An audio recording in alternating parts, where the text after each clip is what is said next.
stocks are getting crushed where you are, stocks are getting crushed where I am. How much of a game changer was that ISM manufacturing number yesterday? Well, I think it took tempered optimism to cautious optimism. That's what we saw yesterday.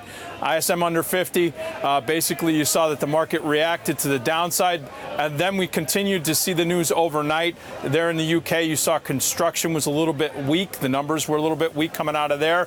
And again, you continue to see global weakness, China and Europe in general, just basically towing the line. So I think right now you're seeing a market that's trading with cautious optimism. That means that you're going to see a lot more volatility.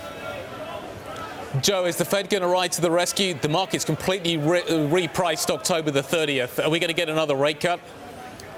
Right now, they're pricing in a 70% probability. But, Guy, I think the question is not so much the rate cuts, because I think everyone's starting to question whether or not movements in rates is going to actually be the stimulus that we need.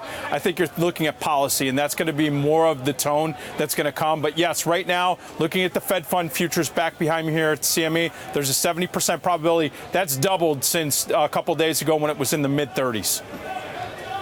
Joe, one thing that surprises me about today, and it's different to August. So in August, equity markets got beaten up, but we saw yields going down in the bond market. That's not happening here today. Yields are going up. Explain the difference.